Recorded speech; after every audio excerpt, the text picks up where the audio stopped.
Hi everyone, my name is Alex Pena, and for my final paper, I focused on attention to deficit hyperactivity disorder, also known as ADHD. I chose this topic because it's something I can personally relate to. I have ADHD, and I wanted to understand it more from a psychological and clinical perspective. ADHD is often misunderstood as just being distracted or hyperactive. After researching it, though, I learned that it's actually a neurodevelopmental disorder that affects attention, impulse control, and executive functioning. It impacts how people plan, focus, organize tasks, and regulate behavior in everyday life. One of the most interesting things I found is that ADHD is not a lack of attention, but more of a difficulty regulating attention. That means somewhere with ADHD can hyper focus on things that they enjoy, but struggle with tasks that are repetitive, boring, or require long periods of focus. Um, I know, like for me, I am really interested in anatomy, and I can delve into it for hours, or even Pokemon cards. I can focus on for hours. Drawing as well. I love drawing sometimes, but when I don't want to draw, I can't draw. I can't stay focused. Um, or like for certain classes in the past, I've straight up just stopped doing work for it because I just wasn't interested in it. However, obviously, you get to a point in your life where you have to do things that you don't like, but ADHD can make that really difficult. I also found it interesting that ADHD is strongly connected to brain functions and genetics, especially involving dopamine pathways that affects motivation and rewards. This helped me understand that ADHD is not about laziness or effort, but about how the brain processes attention and control. Another reason I chose this topic is because of my family connection to it. My mom has actually been studying ADHD on her own time for about the last, say, 6 years, because ever since COVID, it really gave her a lot of time to delve into it because I was diagnosed in eighth grade, and if COVID happened around my junior year, so about 3 years that she knew I had 3 to 4 years that she knew I had ADHD. Um, but as a reading specialist, she has been reading books, not just for work requirements, but to better understand both my dad and my own experiences.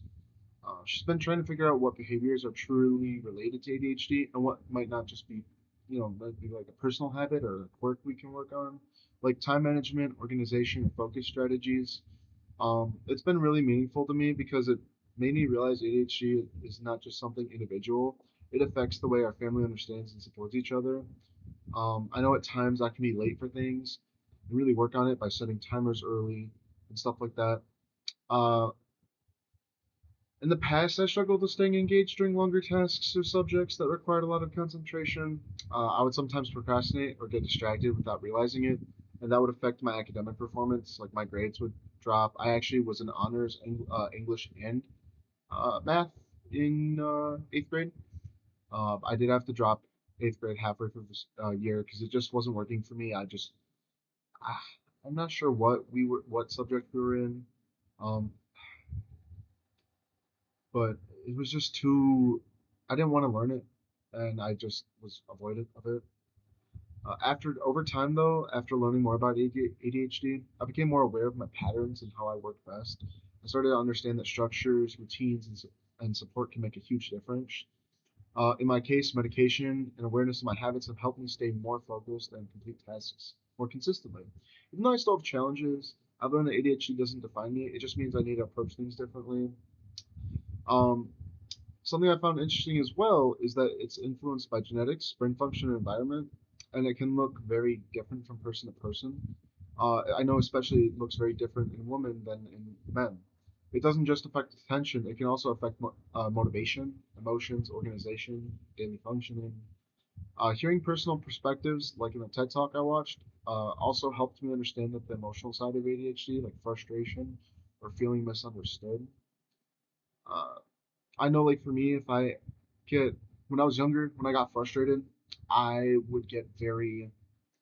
I wouldn't say very violent, but I could get violent. Like I sometimes I would take it out on my brother or on my friends by hitting, which I learned at a young age is not okay to do.